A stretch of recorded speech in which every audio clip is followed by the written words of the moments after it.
Hey, welcome back to this series all about uploading files for the web. In the previous videos, we looked at what it takes to upload files on the front end using HTML and JavaScript, and then we also looked at how you can receive files on the back end looking at a Node.js environment. We're going to start this video off by taking a step back and looking at some of the architectural considerations to make when you want to allow for file uploads in your applications.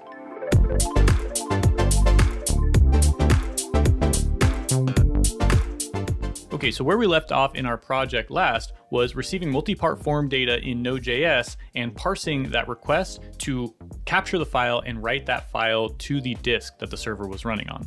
And there's a couple issues with this approach. Firstly, this sort of approach doesn't really work for distributed systems where you have several different machines that could be receiving different requests from users and taking those files, because if you upload them to the disk on any machine that receives that file, it might be hard to keep track of where that disk exists, especially if you're using infrastructure such as serverless applications or edge compute. Secondly, if we are using a single server to receive those uploads and we're writing those uploads to disk, it's possible that that server could quickly run out of space on disk for those uploads. And then we'd have to upgrade our server, and that could be very expensive. Whereas there are other more cost-effective solutions for things like file uploads. And that's where object storage comes in. So you can think of object storage as a service that's provided by cloud service providers, where you essentially get something like a folder in the cloud that you can put files onto. It's kind of that simple. And the real benefits of object storage is it gives you one central place to store all of your objects or files that is designed to be highly available and very easily scalable. And most importantly, it's super cost effective for things like files. So for example, if you had an application that was running on a $5 a month server that had 25 gigabytes of storage, and you were going to start running out of that storage space, you could upgrade your server by spending an extra $5 a month and get 25 gigabytes more of storage space. Or you could take that $5 a month and put it towards object storage, and you would get 250 gigabytes, so 10 times more storage space. Now, of course, there's other times when you need to upgrade your server. Either you need more RAM or more CPU. But if we're talking purely about disk space, then object storage is going to be a much more cost-effective way to upgrade your services without spending a lot more money. So with that in mind, today we are going to be connecting our existing application to an object storage provider and routing those uploads. Instead of writing them to disk, we're going to be writing them to that object storage solution. Now, I'm not going to go over setting up an object storage bucket today, but if you want to follow along, you will need to have one set up, as well as the access keys to make authenticated requests into that bucket. Now, if you haven't set up your own object storage bucket before, but you still want to follow along, I will post a link in the description to an excellent guide on how to get started creating object storage buckets in Linode, and it will also walk you through getting those access keys.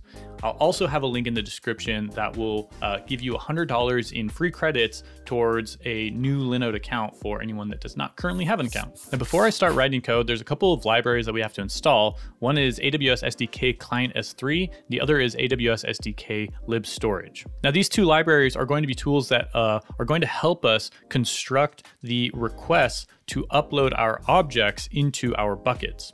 Now, there's one more concept that I should probably explain, and that is S3. So S3 stands for Simple Storage Service, and it's a product, it's an object storage product that was originally developed by AWS. But along with this product, AWS came up with a standard communication protocol for interacting with their object storage solution. Now, as the popularity of S3 solutions and object storage grew, other companies that decided to offer object storage decided not to reinvent the wheel and instead just adopt the same communication protocol for dealing with their object storage. So as a result, we have these tools that we can use that are maintained by AWS, but we can actually use them to communicate to other providers. So the good news is that it doesn't really matter which service provider you use. As long as they're S3 compatible, the code that we write today is going to work across, or should work across, all of them. Okay, let's write some code.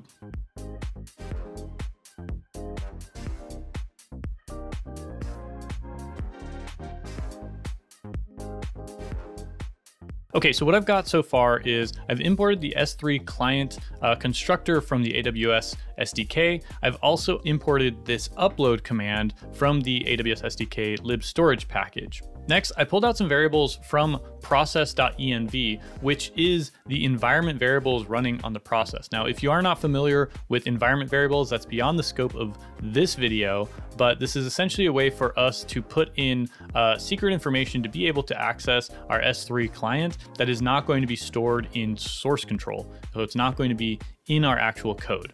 But with those variables set up, I can now instantiate the S3 client we're going to use to communicate to our bucket. Now, I should point out here that the endpoint, I have to manually prefix the HTTPS protocol because my endpoint is actually at a place that looks like this. Austin's bucket dot, then the region that I deployed it to, and then Linode objects because that is the service that I'm using. I also had to pass in the access key and the secret access key, which you should have gotten if you followed along with that guide, or you should be aware of how to do if you've set up an object storage bucket on your own. And lastly, we had to pass in the region so that the S3 client can be configured and send our objects to the right place. With our S3 client configured, we can now start writing code and using it. Now, if you remember, this is technically a Nuxt.js project, so we're using the Nuxt.js event handler system to create our API endpoint. And we are checking for incoming requests that include the content type of multipart form data. And if we find any that include multipart form data, we can assume that those include files to upload. And then we're passing the information onto this custom function that we wrote called parse multipart node request that takes the underlying node request, the incoming message from the node request. So this function should work with any node environment. So in this request, what we're doing so far is we are basically creating a promise that is going to receive that request. It's going to pass that request to this formidable library, which is going to parse the request, grab the fields and the files from that request as it's coming in, write the files to the disk, and then it's going to resolve the promise with the fields, the form fields and the files on that request. Now, this is the part that needs to change because instead of having Formidable process the request and write any files to disk, what we want to do is take that stream of data as it's coming in and construct a new request that's going to pass that stream along to an upload request that's going to upload that stream of data to our object storage location using the S3 protocol. So I'm going to write this code again really quick and then come back and explain it.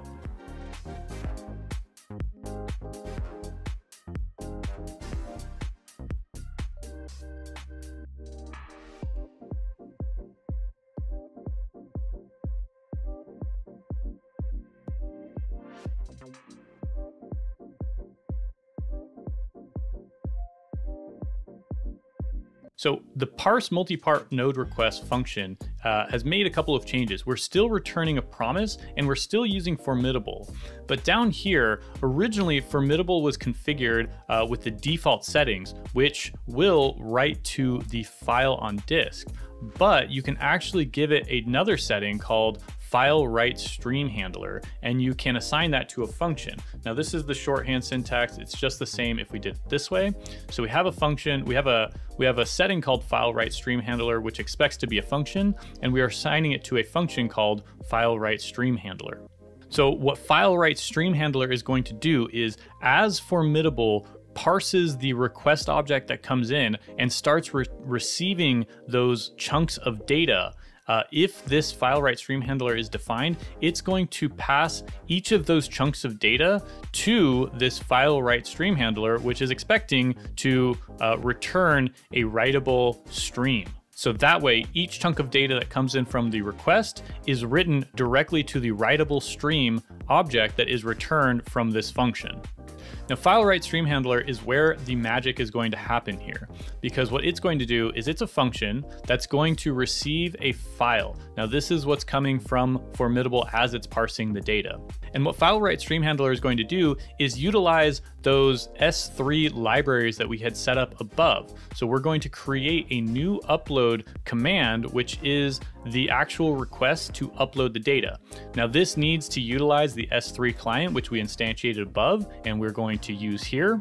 And then we're going to pass some parameters to this request. So we're going to tell the request which bucket we want to send this object to. We're going to tell the request what we want to name this object. And note here that I'm grabbing the original file name from the file that's being uploaded, and I'm prefixing that with this files slash. Now this is just for organization, so that inside of my bucket, I'll have a little subfolder called files that is going to contain the object that I'm uploading with the same name that it's uploaded with. And there's an important consideration here to make around what you name your objects, both for organizational purposes, as well as what happens if you upload two objects with the same name. Do you want to overwrite them, or do you want to add some sort of hashing or timestamping so that you don't have naming collisions? Next, I'm also going to include the content type, and that's just going to come from the file that's being uploaded.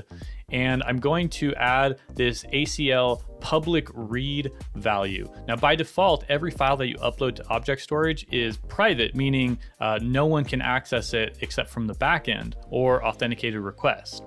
But because my application is mostly going to be working with images and I want those images accessible, I'm going to set this to public read so that anyone with the link can download that image. And lastly, as part of this request, we have to pass a body. Now note that this body can be a number of different things, including a readable stream. I think in the last video, I covered writable streams and readable streams. Today, I'm going to introduce a new one called a pass-through stream. And that's essentially a stream that can both be written to and can be read from. So as the data is written to this pass-through stream, it's basically going to pass through and allow it to be read on the other end. This is the secret that is going to connect the data that Formidable is going to write to as it parses the request, and that our S3 compatible client is going to read from as it's uploading that request. So essentially it's the plumbing that connects the request coming in to the request going out to our object storage. So we've assigned the body to this body variable, which is this pass-through stream that I've created, and then that upload is ready to go. Now, in order for it to actually be instantiated, we have to call upload.done, and that's going to return a promise. And when that promise resolves, I want to go ahead and modify the file object that we get. I'm going to add this location property onto it, which is going to come from the response location, and that's going to be where the file is going to ultimately live. It's the URL where the file lives in my object storage. Now, finally, we're dealing with a promise here for the request. That's going to be the upload request. And here's where that S3 uploads array comes in. I'm going to add this upload request to this array because essentially I may be dealing with more than one upload at a time if there's multiple files in the request. So I want to keep track of all of the file upload requests that we are taken care of in this request. I want to store them in a variable. And once I have that variable and all the requests are done, then once I can say, once Formidable is done parsing those requests and all of the request data has been received, we can wait until all of the uploads are finished uploading to our object storage. And only after all of the uploads are done, then we can resolve this this wrapping promise with the fields and the files. And of course, the files here are going to be modified files that include the location of the object storage URL. Okay, so let's see this in action. I go to my application, I select to choose a file, I select this photo of Nugget, and I hit upload. And once that request is complete, I can go to my backend and I can explore the body of the request. And now we have something slightly different than what we had before. We still have the object that represents the body of the request. We have file 1, which is the name of the input, and the data associated with file 1 is going to be this object that represents that sort of file that we're dealing with. And all of this information is the same as what we had before, except now we have this location property that points to this URL. And if I copy that and paste it into the browser, I can see that it is in fact a really cute photo of Nugget. And now I can even go to that bucket in my object storage location, and I can see that I now have this folder of files, which is not there before. And inside of there, I can see that I have this photo of Nugget with all the information about it. Okay, so once again, I think that this was a lot to cover, and it makes sense to go ahead and recap and walk through all of the steps as those requests come in. So when the request is received, it's going to be handled by this define event handler function. It's going to receive it as an event. We're going to grab the headers off of the request event, and if those headers include a content type of multipart form data, then we're going to we're going to assign the body to whatever is returned or resolved from the promise that we get from parse multipart node request. Parse multipart node request is going to receive the incoming message, which is the underlying Node.js request object.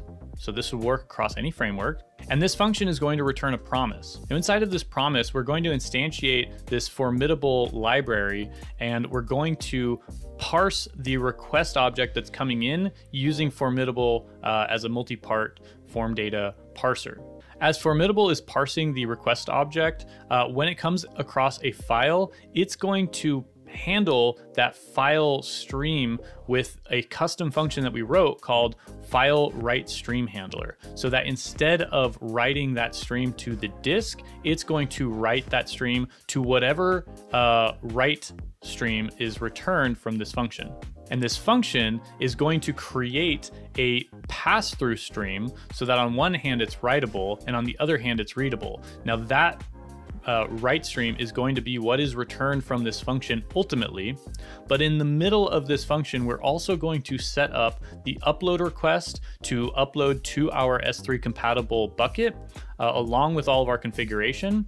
And we're going to pass that pass-through stream in as the body of that request so that this can also be a readable stream, which the object storage, on the other hand, is going to read from. So as the data comes in from the request, it's going to be written to this body, which is then going to be passed through to the upload request. And lastly, we keep track of the upload request so that when it completes, we modify the file that it's currently related to so that we have access or a reference to the location where the file exists. And we also keep track of all of the uploads that are happening while this request is being processed so that later on, by the end, we can wait for all of them to complete before we resolve this promise. Okay, we had to cover a lot today, and I hope all of it made sense. If not, feel free to reach out to me either online or post a comment in the section below. And if you followed along with the actual video, let me know if you were able to get your solution set up and have your objects stored in your provider, because it's a very excellent architectural decision to move to object storage because it's such a cost-effective way of storing files. In the next videos in the series, we're going to look at some of the architectural decisions around delivering our files even faster, as well as protecting our application. So if you want to be notified when those videos come out, be sure to hit that subscribe button. And I hope to see you in the next videos, and I'll catch you next time.